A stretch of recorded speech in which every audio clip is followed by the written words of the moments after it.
कुछ अधिकारी ऐसे हैं जो खासकर जो डेली वेजेस का इशू है उसको लेके उन अधिकारियों का वो शायद अपने रियासत के आंकड़े यहाँ लेके आ जाते हैं और वो आंकड़ों का कंपैरिजन जब जम्मू कश्मीर से करते हैं तो उनको लगता है कि जम्मू कश्मीर में एम्प्लॉयमेंट का लेवल बहुत हाई है। लेकिन अगर आप गडकरी जी का जो दौरा था तो उसमें उन्होंने अपने मुंह से ही ये बता दिया कि जम्मू कश्मीर में किस तरीके से आने वाले समय में हमारे रोड इंफ्रास्ट्रक्चर होगा। और वैसे भी अगर आप देखें कि पिछले कुछ वर्षों से अगर इंफ्रास्ट्रक्चर की बात करें, खासकर रोड कनेक्टिविटी की बात करें तो बड़ा बेहतर लेवल पे और बढ़िया लेवल पे और एक बड़े तेज़ी से काम चल रहा है। तो इसी तरीके से अगर आप बात करें कि जैसे हमारे डेली वेजर्स की बात करें, डेली वेजर्स का इशू बिल्कुल जेन्युइन इशू है।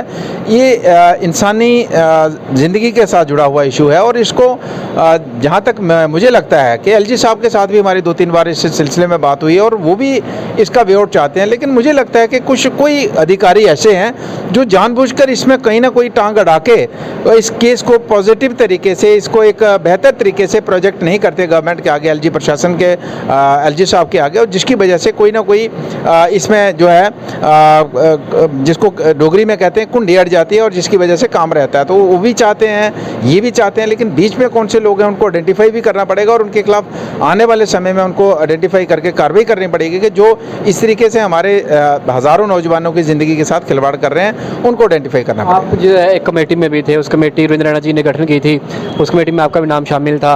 वो तमाम इश्यूज़ को लेकर अलग अलग कमेटियाँ बनाई गई, जिसमें डेली वेजेस का मुद्दा था, एनवाईसीज़ का मुद्दा था, लेवरेज जंगलात का इशू था। इन तमाम मसलों को लेकर कमेटी की रिपोर्ट लेकर दिल्ली में भी पेश की, एलजी साहब के आगे भी रखी। लेकिन जनता ये जानना चाहती है कि हरकत करती है बीजेपी, आगे बयान भी देती है और बड़े बड़े वादे भी करती है और उनको पूरा करने के लिए कहती भी है, लेकिन वो होते हैं ज़मीनी सतह पर कुछ नहीं। या फिर एलजी एडमिनिस्ट्रेशन इनकी बात नहीं सुन रहा या फिर केंद्र इनकी बात नहीं सुन रही। देखिए, मैंने पहले ही आपको कहा कि हम सारे प्रशासन के, एलजी प्रशासन के अंदर सभी अधिकारियों के ऊपर सवालिया निशान लगाएं तो ऐसा नहीं हो सकता। बहुत मैक्सिमम अधिकारी बहुत बढ़िया हैं, लेकिन मुझे लगता है कि कुछ अधिकारी ऐसे हैं जो खासकर जो डेली वेजेस का इशू है उसको लेके उन अधिकारियों का वो शायद अपने रियासत के आंकड़े यहाँ लेके आ जाते हैं और वो आंकड़ों का कंपैरिजन जब जम्मू कश्मीर से करते हैं तो उनको लगता है कि जम्मू कश्मीर में एम्प्लॉयमेंट का लेवल बहुत हाई है। लेकिन अगर आप देखें किसी प्लेन स्टेट के अंदर अगर वाटर सप्लाई आपको देनी है, पानी का, पीने का पानी की सप्लाई आपको देनी है, तो प्लेन इलाके में अगर आप दिल्ली जैसे इलाके की बात करें, पंजाब जैसे इलाके की बात करें तो मतलब मुझे लगता है 8-10 गाँव के अंदर, 8-10 पंचायतों के अंदर जो है या 8-10 महलों के अंदर एक ही आदमी वो काम कर सकता है, जो हमारे पहाड़ी क्षेत्र में एक पंचायत के अंदर 2-4-5 लोग चाहिए काम करने के लिए, क्योंकि एरिया बहुत बड़ा है, जंगलात का एरिया है, पहाड़ी एरिया है। तो इसलिए बहुत से, सिर्फ पीएचई की बात नहीं है, स्कूल्स की बात करें, अगर हमारे जैसे दिल्ली जैसा एरिया है वहाँ अगर आप 2-4-5,000, 10,000 की पॉपुलेशन, 20,000 की पॉपुलेशन, 50,000 की पॉपुलेशन पे भी एक स्कूल दे देंगे तो चलेगा। लेकिन हमारा एरिया ऐसा है कि हमें एक प्राइमरी स्कूल पंचायत के अंदर 4-4, 5-5 खोलने पड़े हैं, उसमें तादाद बहुत कम है। तादाद इसलिए अब वो खोलने की ज़रूरत इसलिए है कि जंगलात का एरिया है, माँ बाप हर सुबह शाम बच्चे को छोड़ने और लेने जा नहीं सकते, दूर के स्कूल में जंगली जानवर हैं, जिसकी वजह से माँ बाप बच्चों को अवॉइड करते हैं, स्कूल में नहीं भेजते हैं, ड्रॉप आउट बढ़ता है। तो ये अगर हम कंपैरिजन बाकी स्टेट्स के साथ जम्मू कश्मीर को करेंगे तो वो जायज़ नहीं होगा। तो इसलिए यहाँ एम्प्लॉयमेंट की बात है, यहाँ पे इंफ्रास्ट्रक्चर एज़ कम्पेयर टू बाकी बढ़ाने की बात है। अगर स्कूल बाकी एरिया में, अगर आपको बाकी स्टेट्स के अंदर अगर आपको जहाँ 100 स्कूल की ज़रूरत है, इवन प्राइमरी स्कूल की बात करें तो यहाँ 1000 की ज़रूरत है, क्योंकि सिचुएशन मैंने बता दी। इसलिए अगर जी सवाल ये है ना कि मेंबर पार्लियामेंट जुगल किशोर शर्मा जी ने एक नहीं 2-3 बार जो है ये मुद्दा उठाया डेली वेजेस का सदन के अंदर, और देश के सदन के अंदर कोई भी मुद्दा उठता है तो वो डेफिनेटली जो केंद्र सरकार के समक्ष भी जाता है। एलजी प्रशासन अगर इस बात को नज़रअंदाज कर रहा है तो लेकिन केंद्र के सामने रखा कि हमारे कैजुअल वर्कर्स इतने हैं, डेली वेजेस इतने, उन्होंने एक बार नहीं 2-3 बार ये मुद्दा रख दिया।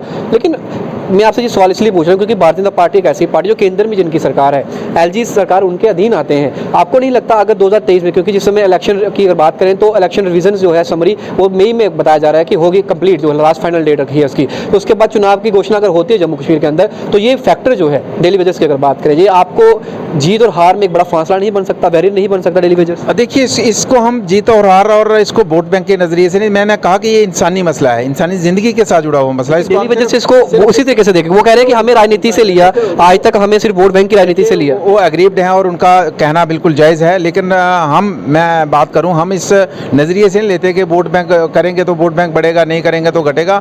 मैं कह रहा हूं कि इसको इंसानी नज़रिए से हम देख रहे हैं और ये बिल्कुल जेन्युइन इशू है और इस इशू को हर हालत में हल करना ही करना पड़ेगा।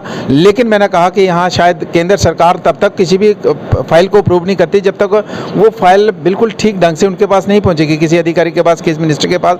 इवन मैंने एलजी साहब की बात कही, वो भी चाहते हैं, लेकिन कहीं ना कहीं कुछ लोग ऐसे हैं जो सेबोटाइज करने चाहते हैं, कुछ अधिकारी, जिसकी वजह से एक गैप भी बन रहा है और जिसकी वजह से इन लोगों को उनका आपने खुद कहा कि हम 2 से 3 बार एलजी साहब से मुलाकात हुई, इस इशू को भी हमने उनके समक्ष रखा।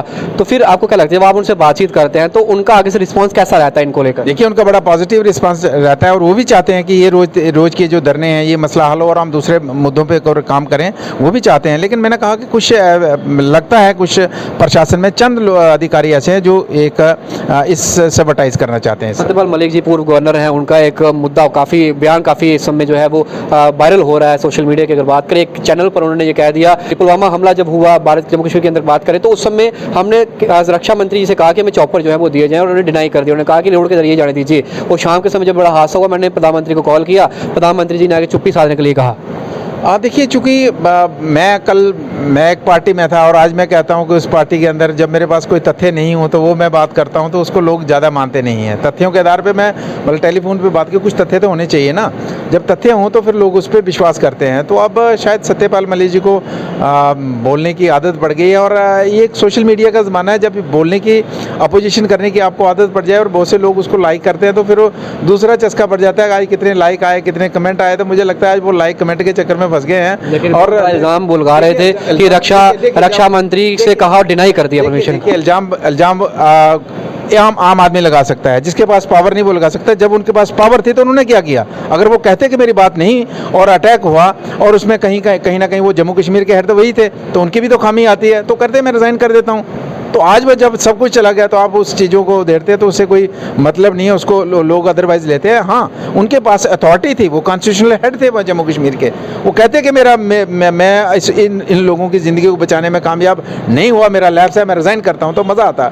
कुर्सी भी चाहिए, एलिगेशन भी चाहिए, अपोजिशन में आपको वो जो लाइक्स कमेंट भी चाहिए, तो वो नहीं चलता है। आखिरी सवाल आपसे रहूँगा, जम्मू कश्मीर के अंदर बाकी जितनी पार्टी, भारतीय जनता पार्टी को छोड़ के बात करें तो सारी एक प्लेटफॉर्म पर आ गया। आपने भी देखा होगा कि आल पार्टी मीटिंग हुई, उसमें हालांकि चौधरी लाल सिंह जो हैं और एक जम्मू जो है, उन दोनों पार्टियों ने वहाँ शिरकत नहीं करी। बाकी तमाम पार्टियां वहाँ पहुंची, दिल्ली गए, उन्होंने कहा कि मेमोरेंडम सौंपा तमाम पार्टी को कि हमारा समर्थन करिए। फिर वो इलेक्शन कमीशन के पास पहुंचे कि चुनाव करवाएं।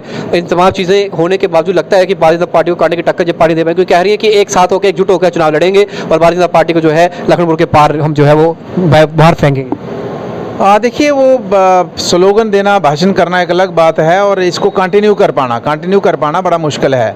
मतलब अगर कोई पार्टी जम्मू की है जिसने सारी ज़िंदगी जम्मू के काज के लिए लड़ा और नेशनल कॉन्फ्रेंस जिसने हमेशा जम्मू के लोगों को मतलब क्रश किया हो, तो उसके साथ जब हाथ मिलाए और एक बार तो चल जाता है, लेकिन दूसरी तीसरी बार जब उनका एजेंडा है, उस एजेंडे को जब वो कहते हैं, आप यहाँ के जो पॉलिटिकल लीडर्स हैं वो कहते हैं कि हमें 370 नहीं चाहिए, कश्मीर वाले कहते हैं 370 रिवाइव चाहिए, तो ये कितनी देर इस तरीके का जो है गठबंधन चल सकता है? तो ये पॉसिबल नहीं है। ये एक दिन का ड्रामा था या 2 दिन का ड्रामा था या 4 दिन का ड्रामा था, वो हो गया, आगे नहीं चलने वाला। लगता है कि इसका कोई असर होगा अगर वो गठबंधन में, महागठबंधन होकर जम्मू कश्मीर चुनाव लड़ती है? नहीं, ऐसा संभव ही नहीं है। ये ड्रामा हो सकता है लेकिन कंटिन्यू इस गठबंधन को नहीं आप कर सकते। जो संकल्प लिया गया है आपकी बात 50 पार, वो भारतीय जनता पार्टी जो है जरूर अवश्य पूरा करेगी।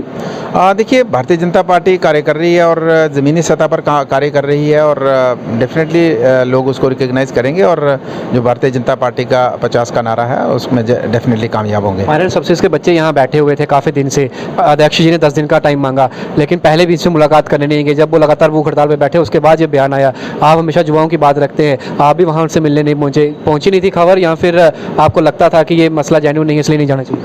नहीं, ऐसा नहीं है, मेरे नोटिस में नहीं था। मतलब एक्चुअली मैं सच बताऊँ कि मैं सोशल मीडिया पे बड़ा, मेरी टीम एक्टिव रहती है, मैं बड़ा कम एक्टिव रहता हूँ, क्योंकि अगर सोशल मीडिया में एक्टिव रहते हो तो मुझे दिन में इतने कॉल्स आते हैं और उसको अटेंड भी करना पड़ता है और रिप्लाई भी देना पड़ता है, तो या फिर पब्लिक डीलिंग भी रहती है। जब आप अपने फेसबुक को खोल दो, अपना व्हाट्सएप को खोल दो, ट्विटर को खोल दो, तो फिर आप उसमें बिजी रहते हो। कोई आपके साथ मिलने लोग आए तो उनको अटेंड नहीं कर पाते, तो इसलिए मुझे जानकारी शायद लेट मिली होगी, जब तक उठ गए होंगे, तो ऐसा नहीं है। लेकिन युवाओं के साथ हम हैं और उनके हर तरीके से जो संभव हमारे से सपोर्ट है वो करेंगे हम। बहुत शुक्रिया आपका समय।